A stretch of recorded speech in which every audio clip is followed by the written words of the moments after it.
Dan ini tuh adalah bentuk nyata ikhtiarnya aku kayak gitu, mendekatkan atau mempersiapkan, bahkan memantaskan diri kalau aku itu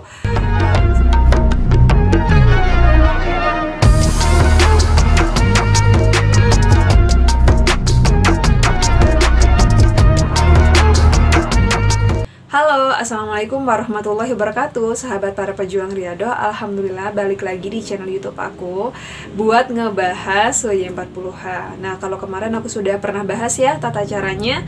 Buat teman-teman yang baru mulai bisa langsung aja cek di YouTube aku, di video lainnya udah ada.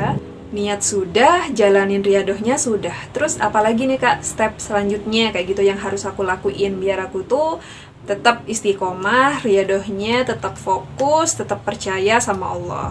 Langkah selanjutnya itu adalah pasrah teman-teman. Jadi kalau sudah kita berdoa, kita sudah melangitkan doa-doa kita sudah memohon sama Allah, kita udah bilang nih apa aja maunya kita kayak gitu ya, hajat kita, impian kita sama Allah, ya udah kita tinggal pasrahkan aja sama Allah. Nah ini nih, tunggu prosesnya yang biasanya nggak sabaran, yang bisa menentukan teman-teman itu lolos nggak sih, ya kan?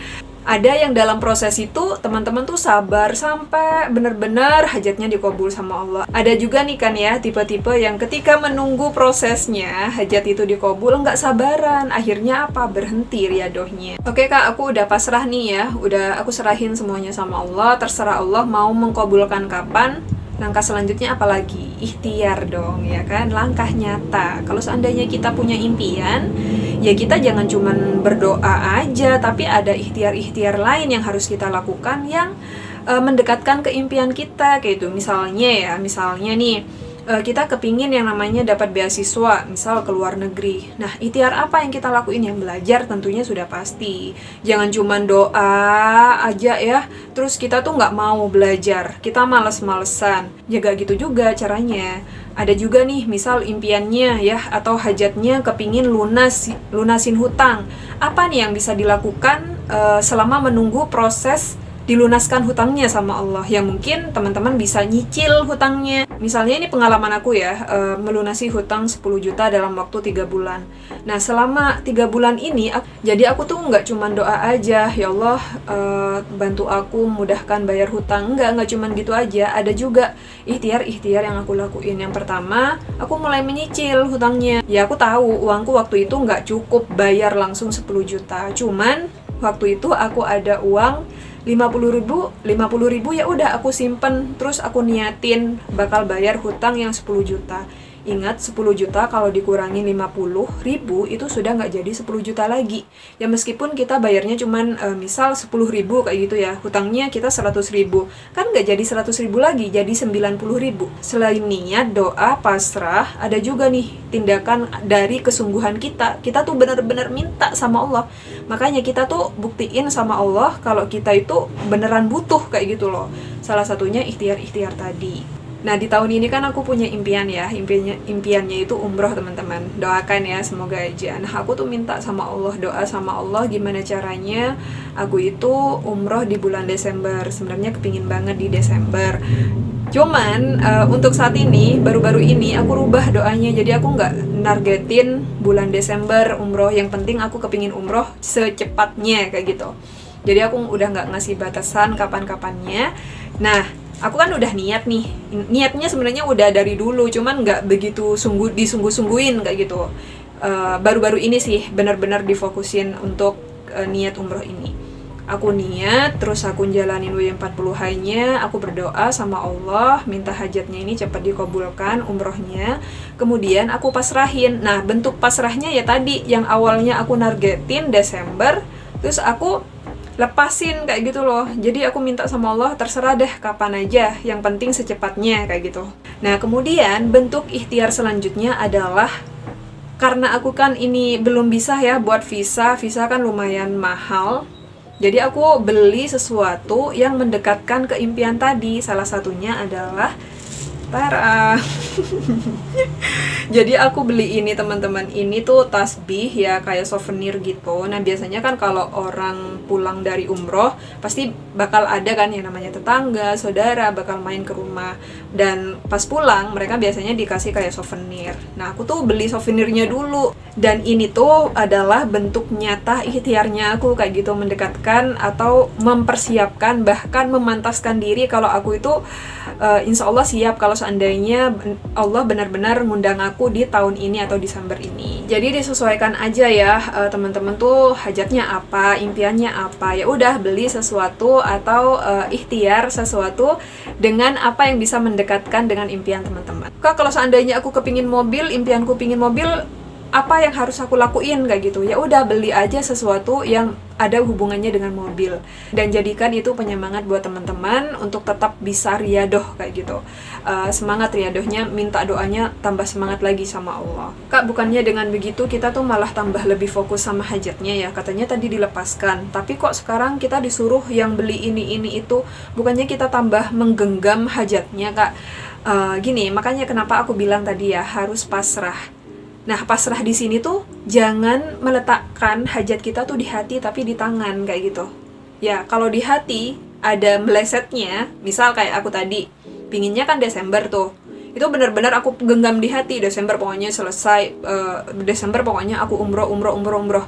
Tapi karena aku ngerubah ya pola pikir, ngerubah semuanya, aku pasrahin semuanya sama Allah, yang dalam hati aku pindah ke tangan. Jadi kalau seandainya ada blesetnya, nggak sakit hati, aku tuh nggak apa ya, ngerasa kecewa sama Allah, karena ya hajatnya nggak aku taruh di hati tapi di tangan kayak gitu loh. Kalau tangan meskipun dilepas kapanpun, ya kita nggak bakalan ngerasa rugi, ya kan? Tetap berharap, tapi dalam harapan itu harus ada yang namanya keikhlasan, ya.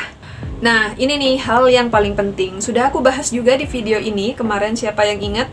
Yaitu salah satunya adalah punya pola mindset yang positif. Pola mindset positif itu apa sih maksudnya? Ya, kita memandang semuanya tuh positif kayak gitu, terutama sama Allah. Nah, banyak kan teman-teman yang ngamalin W40H, terus sholawat, mereka tuh menjalankan tapi nggak ada yakin, nggak ada rasa positif kayak gitu loh sama Allah, nggak percaya sama Allah, nggak 100% percaya sama Allah.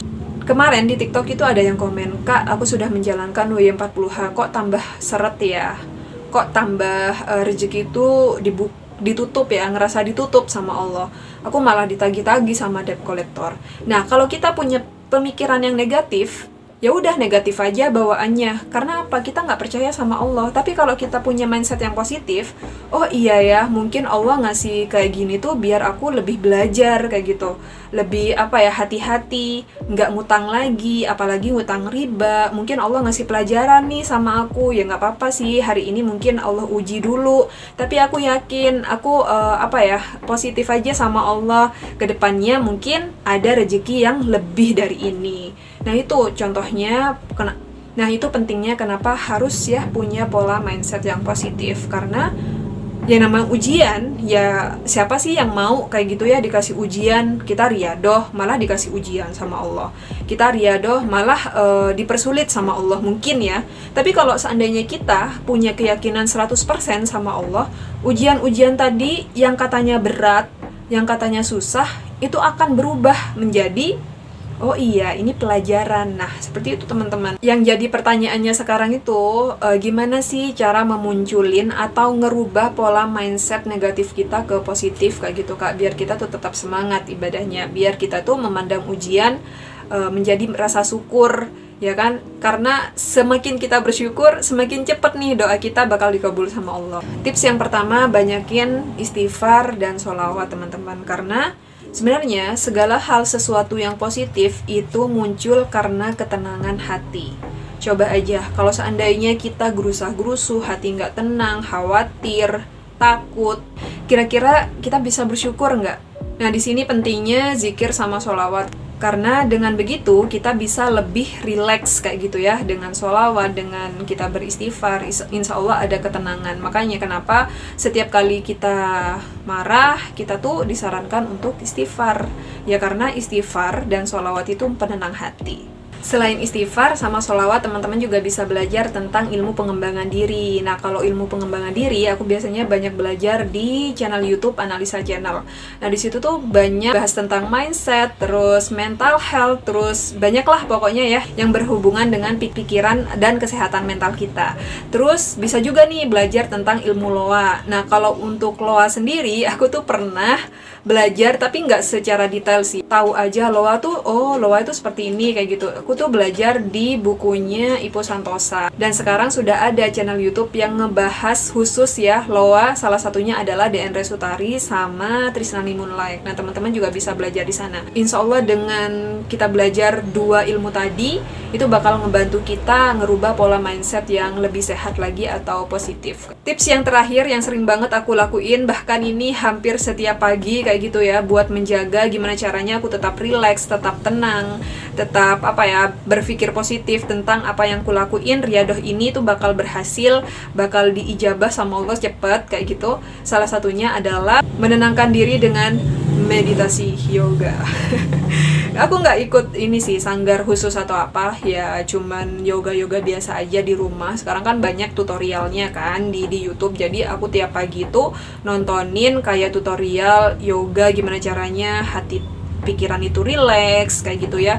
Dan ini benar-benar ngebantu banget buat aku menjalanin aktivitas itu lebih semangat, lebih positif, lebih bahagia setiap hari. Jadi ketika aku udah bahagia, aku nggak terlalu mikirin hajat-hajat aku kayak gitu. Dan tips yang terakhir adalah me time. Nah, kalau untuk me time itu kan beda-beda ya. Oh ya, sebelumnya me time itu kayak ngasih waktu sejenak buat diri kita sendiri untuk melakukan hal-hal yang kita suka kayak gitu.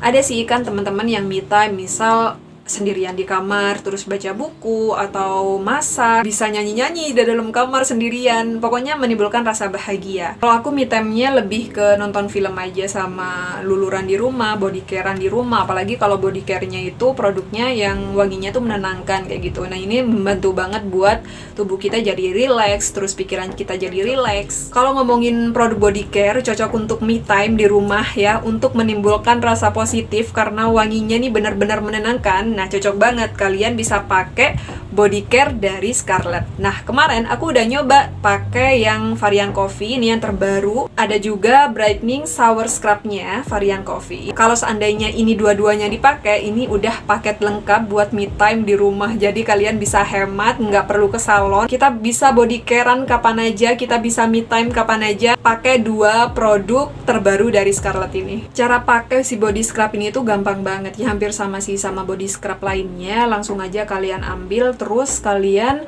gunakan di seluruh badan ya. Kalau udah selesai, diamkan 2-3 menit. Nah, di sini aku langsung aja cobain ke tangan aku yang sebelah kiri, sebelah sini.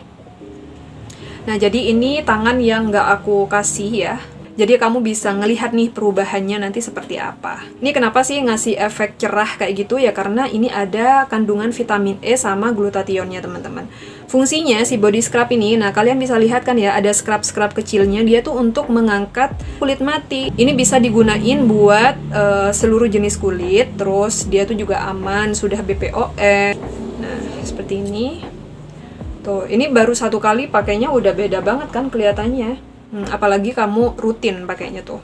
Kalau udah selesai, langsung aja bilas dengan air bersih, dan pakai ini juga brightening shower scrub-nya. Aku bilas dulu ya. Nah, ini udah selesai aku bilas, teman-teman bisa lihat ya bedanya. Yang ini tuh lebih cerah dibanding yang ini. Tuh. Ini masih belang. Yang ini udah sedikit tersamarkan, hampir sama dengan warna yang sini. Karena memang dia tuh ngasih efek mencerahkan. Kalau untuk brightening shower scrub sendiri, yang varian coffee, ini tuh ada buliran halusnya teman-teman, ada kayak buliran beads-nya gitu. Nah, fungsinya dia itu membantu memaksimalkan saat membersihkan tubuh. Kemudian dia juga bisa membantu mencerahkan kulit tubuh, karena ada kandungan vitamin E, glutathione, sama kolagennya juga. Cukup itu aja video kali ini, semoga makin semangat ya riyadohnya, semoga makin semangat juga ngubah pola mindset kita menjadi lebih positif lagi sehingga kita bisa istiqomah riyadohnya. Nah, buat teman-teman yang mau order produk Scarlett juga bisa langsung cek link di description box. Kita jumpa lagi di video berikutnya. Wassalamualaikum warahmatullahi wabarakatuh. Bye.